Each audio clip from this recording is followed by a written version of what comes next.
Hello दोस्तों, कमाई का अड्डा यूट्यूब चैनल में आप सभी का स्वागत है। आज यहाँ पर हम डिस्कस करेंगे हिंदुस्तान फूड्स लिमिटेड के बारे में, जिसके दोस्तों आज यहाँ पर Q4 के रिज़ल्ट अनाउंस हुए हैं और कंपनी ने जो परफॉर्मेंस प्रेजेंट किया उससे हमें यहाँ पर कंपनी का ब्राइट फ्यूचर और कंपनी किस सिचुएशन में है वो सभी पता चलेगा।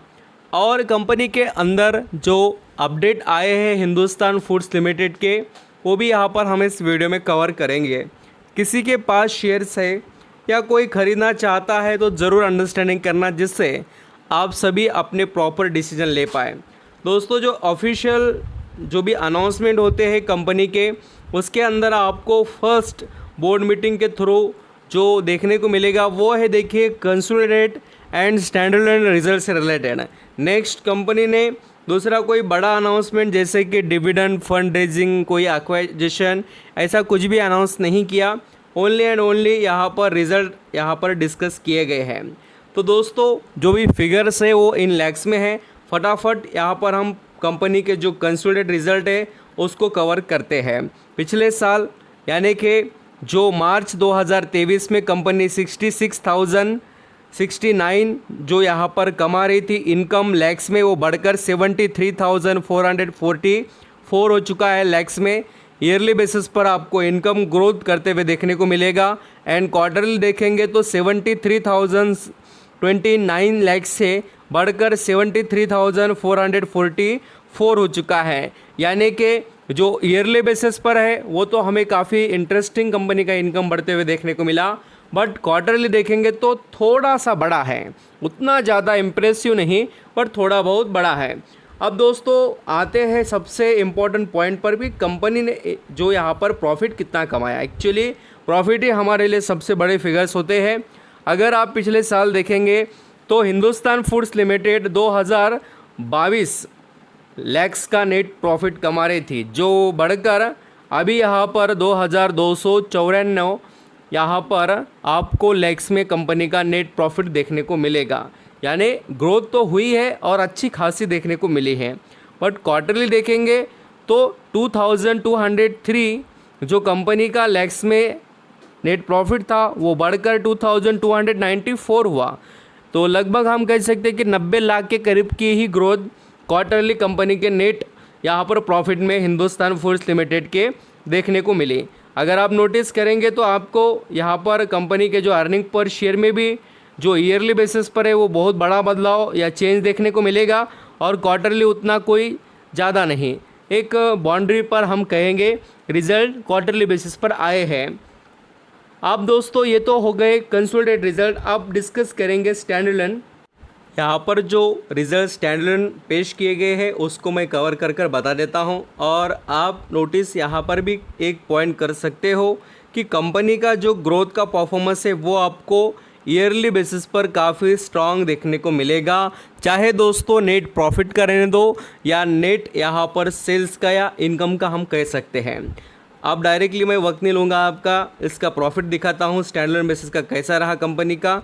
तो फ्लैट रिज़ल्ट रहे, फ्लैट रिज़ल्ट ईयरली बेसिस पर रहे स्टैंडअलोन बेसिस पर। बट दोस्तों सबसे शॉक रिज़ल्ट कहाँ पर है? क्वार्टरली बेसिस पर 2,258 जो लैक्स में नेट प्रॉफिट था वो घटकर दोस्तों 1,635 हो गया।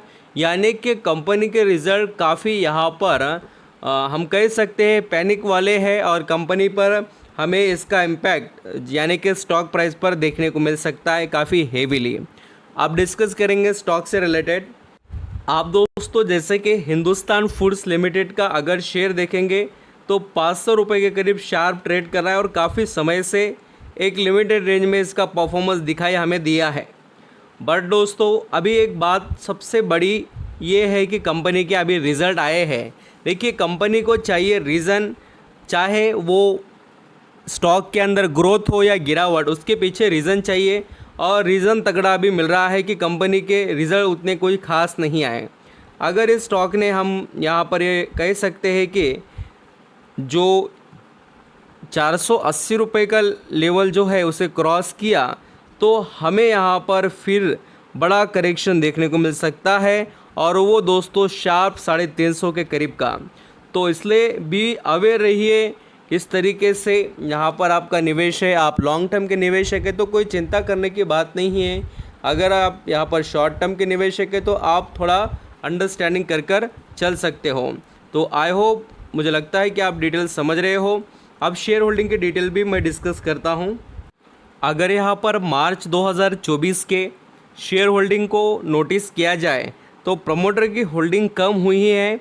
बट दोस्तों सबसे इम्प्रेसिव बात क्या है, देखिए जो लोग मौके का फ़ायदा उठाना जानते हैं उनके लिए बहुत अच्छी बात है कि वक्त हर टाइम, जो हम कहते हैं कि वक्त सेम नहीं रहता है, वो चेंज होता है।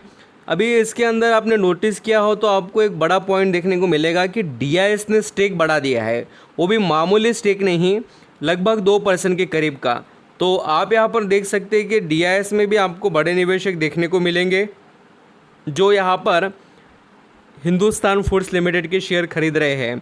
पब्लिक का कोई स्टेक चेंज नहीं हुआ, बट चेंज हुआ है यहाँ पर DIS का। मीन्स यहाँ पर दोस्तों डोमेस्टिक इंस्टीट्यूशनल इन्वेस्टर जो होते हैं उनसे रिलेटेड बात कर रहा हूँ, और FIS का भी आपको कांस्टेंट देखने को मिलेगा। पब्लिक तो यहाँ पर है ही कांस्टेंट, बट जो प्रमोटर है उनका 1% के करीब का स्टेक कम हुआ है, जो कि यहाँ हमें DIS की तरफ आते हुए दिखाई दे रहा है। तो ज़रा नोटिस करना, और बहुत सी चीज़ें आपको इसमें देखने को मिलेगी। Thank you so much.